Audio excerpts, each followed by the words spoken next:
The global shipping lanes are under fire, and the chaos is moving fast. The conflict involving Iran has sent shockwaves through the maritime world, effectively choking the Strait of Hormuz and forcing a massive rerouting of vessels around the Cape of Good Hope. With the probability of normal transit dropping to just 4%, traders and logistics experts are bracing for a prolonged disruption that threatens to reshape the global economy from the inside out. Tired of dropping your phone or struggling to prop it up? Meet the Pop Sockets phone grip with expanding kickstand in black, your new must-have accessory. Don't miss out. Grab yours today. Click the link in the video description to shop now on Amazon.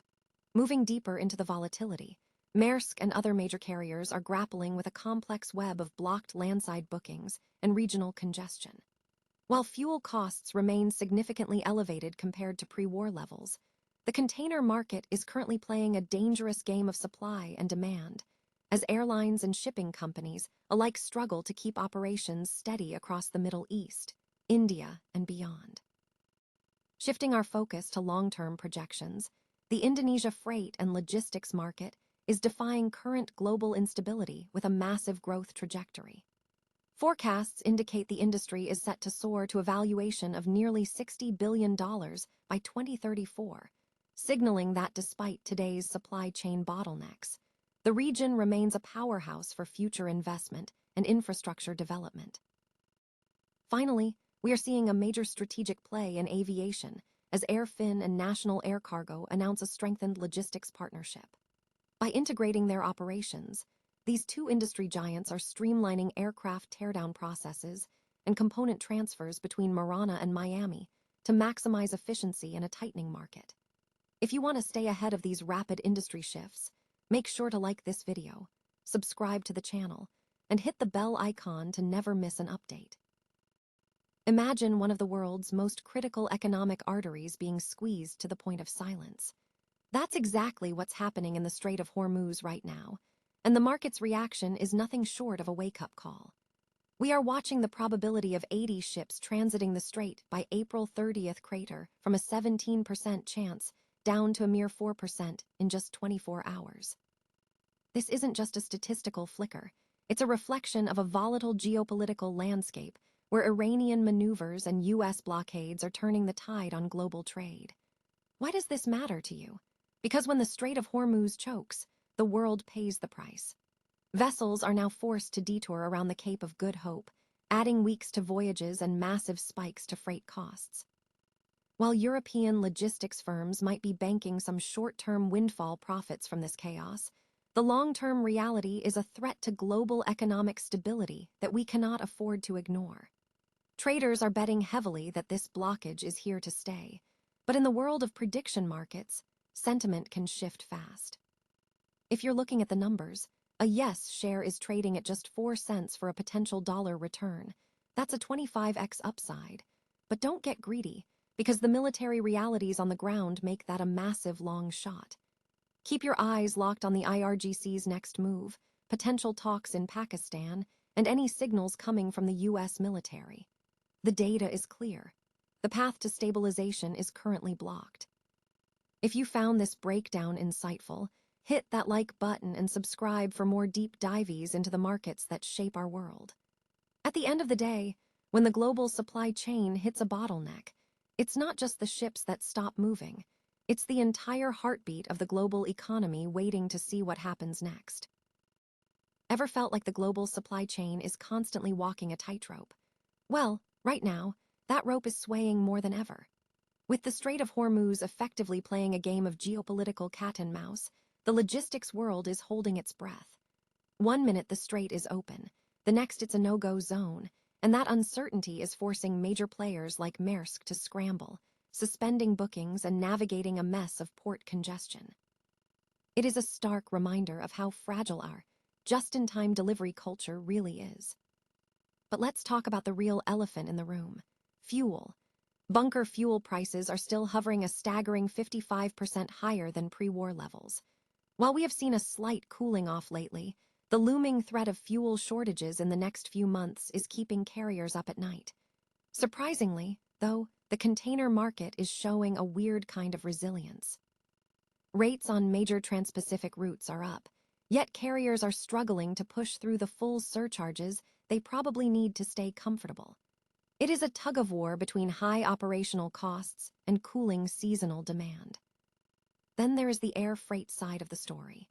Airlines are still battling jet fuel costs that are literally double what they were before the chaos started, leading to grounded flights and supply concerns across Asia and Europe. Yet, we are seeing a glimmer of light as Middle Eastern airspace slowly reopens and capacity begins to tick upward. It's a slow climb back to normalcy, but the numbers don't lie. We are still in a premium-priced environment for shipping goods. Ultimately, whether you are moving cargo by sea or air, the new normal is just expensive and unpredictable. If you found this breakdown helpful, make sure to hit that subscribe button and ring the bell so you don't miss our next deep dive into the markets that move the world. After all, in a global economy this volatile, the only thing you can really afford to do is stay informed. Ever wondered what powers the engine of Southeast Asia's largest economy? Indonesia is on the brink of a massive transformation, and it's all happening in the world of freight and logistics. We're talking about a market projected to hit a staggering $59.1 billion by 2034. That isn't just a random number. It's a clear signal of Indonesia's rapid industrial expansion and its deepening integration into global supply chains.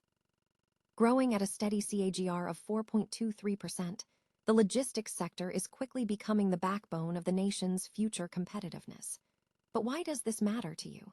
Because as Indonesia modernizes its infrastructure and optimizes shipping lanes across its thousands of islands, it creates an unparalleled ripple effect for investors and global traders alike.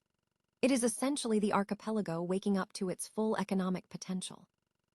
If you're looking to understand where the smart money is heading, keep your eyes on Jakarta's port developments and the tech-driven logistics startups scaling across the region. The data suggests this isn't just a temporary trend, but a foundational shift in how goods move across the Pacific. What do you think? Will Indonesia successfully overcome its geographical challenges to become a global logistics powerhouse? Let me know your thoughts in the comments below, and don't forget to hit subscribe for more deep dives into the markets shaping our future. Remember, in a world that never stops moving, the ones who own the supply chain are the ones who hold the cards. Ever wonder what happens to an airplane when it finally retires from the skies? It is not just the end of the line. It is actually the beginning of a massive, high-stakes logistical operation. AerFin has just leveled up its game by deepening its partnership with National Air Cargo, and this is a move that could redefine how we recycle the giants of the aviation world. Think about the scale of moving massive aircraft components from Marana, Arizona, all the way to Miami. This isn't just shipping a package. It is a complex, precision-engineered dance of logistics. By joining forces, AerFin is leveraging National Air Cargo's global network to ensure that when a plane is dismantled, those precious parts don't just sit in a warehouse. They move with speed and total operational oversight. What makes this deal particularly interesting is how organic the growth has been. It started with simple materials purchasing and blossomed into a full-scale logistics partnership. It is a classic case of do what you do best and partner for the rest. AerFin brings the technical teardown expertise, while National Air Cargo handles the heavy lifting, creating a streamlined flow that maximizes value at every single stage of the asset's lifecycle. Simon Bayliss from AerFin hit the nail on the head when he talked about building partnerships that deliver in the real world. In an industry where time is quite literally money, dependability is the only currency that matters. And with plans to expand into specialized areas like Boeing 747 Material Solutions, this isn't just about moving parts. It is about future-proofing the supply chain. So, what do you think? Are these kinds of integrated partnerships the key to making the aviation industry more sustainable? Let me know your thoughts in the comments below. And if you enjoyed this deep dive into the engine room of the aviation industry, hit that subscribe button for more behind-the-scenes insights. Remember, every great success in aviation starts on the ground.